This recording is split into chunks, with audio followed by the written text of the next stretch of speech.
নমস্কার বন্ধুরা, রকমারি ভিলেজ ফুডে প্রিয় দর্শক বন্ধুদের আবারও একবার স্বাগত। তো আজকে আমি তৈরি করব, আপনাদের সঙ্গে শেয়ার করব যে একটা বল মাছের রেসিপি। তো প্রথমে আমি এখানে পরিমাণ মতো নুন দেব, হলুদ গুঁড়ো দিয়ে দিচ্ছি, এখানে সর্ষের তেল করে মেখে নেব।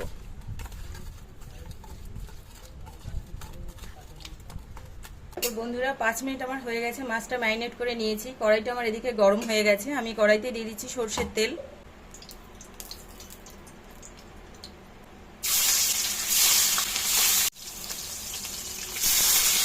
একটা পিঠ হয়ে গেছে, আমি একটু উল্টিয়ে দিচ্ছি। তো মাছগুলো একটু ভালো করেই ভাজতে হবে। তো প্রত্যেকটা মাছ আমার ভাজা হয়ে গেছে, এভাবে আমি লাল লাল করে ভেজে নিয়েছি। কড়াইয়ের মধ্যে যে ভাজা তেলটা রয়েছে ওই তেলটা আমি তুলে নেব। তেলটা আমার পরে কাজে লাগবে বন্ধুরা। এবার এই তেলের মধ্যে আমি একটু তেল দিয়ে দিচ্ছি।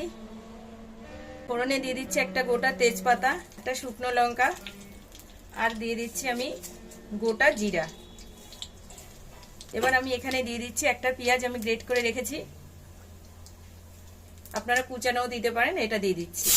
পেঁয়াজটা আমার লাল লাল করে ভাজা হয়ে গেছে। এখন আমি এখানে দিয়ে দিচ্ছি শুকনো লঙ্কা আর কাঁচা লঙ্কা, আমি বেটে রেখেছি একসঙ্গে 1 চামচ দিয়ে দিচ্ছি।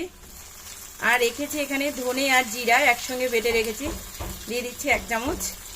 দিয়ে দিচ্ছি এখানে নুন, পরিমাণ মতো বুঝেই দেবেন বন্ধুরা নুনটা। আর দিয়ে দিচ্ছি এখানে পরিমাণ মতো হলুদ গুঁড়ো। দিয়ে দিচ্ছি এখানে একটা টমেটো আমি গ্রেট করে রেখেছি, সেটা দিয়ে দিচ্ছি। সামান্য একটু জল দিয়ে ভালো করে কষে নেব মশলাটা। তো আমার মশলাটা এখানে কষানো হয়ে গেছে, এখন আমি এখানে দিয়ে দিচ্ছি একটু জল। মশলাটা যত বেশি কষানো হবে স্বাদটা তত বেশি ভালো হবে। তো ঝোলটা আমার ফুটে গেছে, এখন আমি মাছটা দিয়ে দিচ্ছি।